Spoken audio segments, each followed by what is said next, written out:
ایک بات یہاں مرشد اول رازدار مصطفیٰ سیدنا ابو بکر رضی اللہ تعالیٰ عنہ کی کرتا ہوں اور بات ختم کرتا ہوں۔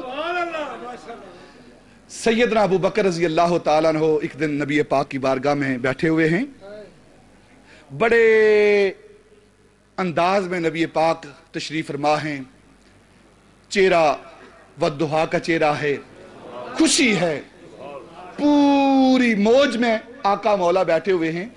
سیدنا ابو بکر نے دیکھا کہ آج ہمارے آقا مولا پوری موج میں ہیں، تو موقع کو غنیمت جانا، یا رسول اللہ صلی اللہ علیہ وسلم ابو بکر ایک سوال کرنا چاہتا ہے، پوچھنا چاہتا ہے۔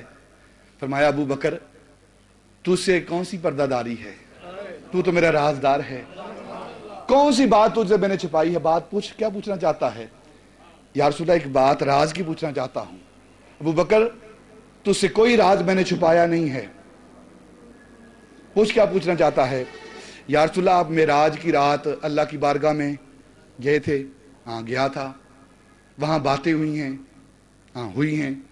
یا اللہ جو راز کی باتیں ہوئی تھی نا آپ کے اور اللہ کے درمیان، جو کسی کو بتانے والی نہیں، ان باتوں میں سے ایک بات آپ نے ابو بکر کو بتا دیجیے۔ حضرت مولا جیون بیٹھوی صاحب نور الانوار، انہوں نے لکھا ہے، صاحب تفسیرات احمدیہ، انہیں لکھا ہے کہ معراج کی رات اللہ رب العزت اور اس کے محبوب کے درمیان 90,000 باتیں ہوئی ہیں، 90,000 باتیں ہوئی ہیں۔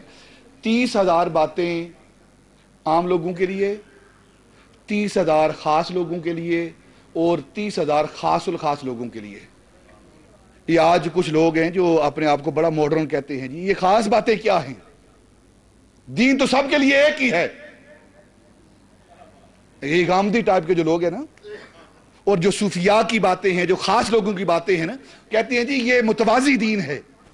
متوازی دین نہیں ہے، انہیں تمہیں پتہ ہی نہیں ہے کہ خاص باتیں ہیں کیا۔ حضرت بخاری کے حدیث پاک پیش کرتا ہوں، حضرت ابو ہریرہ رضی اللہ تعالیٰ فرمایا کہ نبی پاک صلی اللہ علیہ وسلم نے مجھے 2 علم دیے ہیں، 2 علم دیے ہیں، بخاری کے حدیث پاک ہے یہ، مجھے نبی پاک نے 2 علم دیے ہیں۔ ایک علم وہ ہے جو میں آپ کے سامنے بیان کر رہا ہوں، حضرت ابو ہریرہ کہہ رہے ہیں، بخاری کے حدیث پاک ہے، اور خود حضرت ابو ہریرہ فرماتے ہیں اگر میں دوسرا علم بیان کروں تو تم میرا گلا کاٹ دو۔ وہ کیا علم تھا؟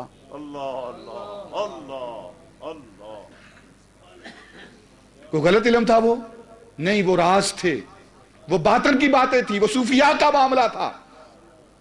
تو 90,000 باتیں وہ جو خاص الخاص ہیں، جو خاص الخاص لوگوں کے لیے ہیں۔ یا رسول اللہ ان باتوں میں سے ایک بات آپ مجھے فرما دیجئے۔ تو فرمانے لگے ابو بکر تجھے ایک خاص بات بتاتا ہوں اس دن کی۔ میں نے جب وہاں دنافت اللہ میں پہنچا تو سب سے پہلی جو میں نے بات کی اپنے اللہ سے، میں نے اپنی امت کی بات کی، اپنی امت کی بات کی۔ تو باتیں ہوتی رہیں تو اللہ رب العزت نے فرمایا محبوب تیری امت سے حساب لوں گا، میں تیری امت سے حساب لوں گا۔ تو محبوب پریشان ہوا کہ میری امت، جانتے تھے نا امت کیا کرتی ہے، کیا کر رہی ہے، پریشان ہوئے۔ تو یہ بات سن کر اور پریشانی لاحق ہوئی کہ امت سے حساب لیا جائے گا۔ اب حساب کون لیتا ہے آپ بتائیں؟ حساب پہلی بات جو مالک ہوتا ہے وہ حساب لیتا ہے، اور ہم سب کا مالک اللہ ہے، اسے حق پہنچتا ہے حساب لے۔ یہ بات درست ہے نا؟ دکان کا مالک، فیکٹری کا مالک، اسے حق پہنچتا ہے اپنے کارندوں سے، اپنے ورکروں سے حساب لے، اس کا حق پہنچتا ہے کیونکہ وہ مالک ہے۔ اور وہ حساب کیوں لیتا ہے فیکٹری کا مالک؟ اس لیے لیتا ہے کہ اسے علم نہیں ہوتا، اسے تبھی حساب لیتا ہے نا، اسے علم نہیں ہوتا کہ کیا بیچا ہے اس نے اور کتنے نوٹ کمائے ہیں، کتنا سودا بیچا ہے اور کتنا، یہی آ کر حساب لیتا ہے نا۔ جب فیکٹری کا اونر آتا ہے، دکان کا مالک آتا ہے، کیا سودا بیچا ہے، کتنا بیچا ہے اور کتنا مال کمایا ہے، کیونکہ اسے علم نہیں۔ اور اب اللہ رب العزت حساب لے گا، اسے پتا نہیں، جی اسے علم نہیں، تو پھر حساب کا کیا مطلب ہے؟ بتاؤ پھر حساب کا کیا مطلب؟ وہ حساب لے گا؟ حساب تو وہ لیتا ہے جس کے پاس علم نہ ہو، جو جانتا نہ ہو کہ کیا ہو رہا ہے، کیا بکا ہے، کیا کیا ہے۔ اور اللہ تو ہر شے جانتا ہے، تمہارے دل کے جو ارادے ہیں اس کو بھی جانتا ہے۔ تو محبوب حساب لوں گا، تجھے بات بتاؤں محبوب؟ ہاں یا اللہ بتا۔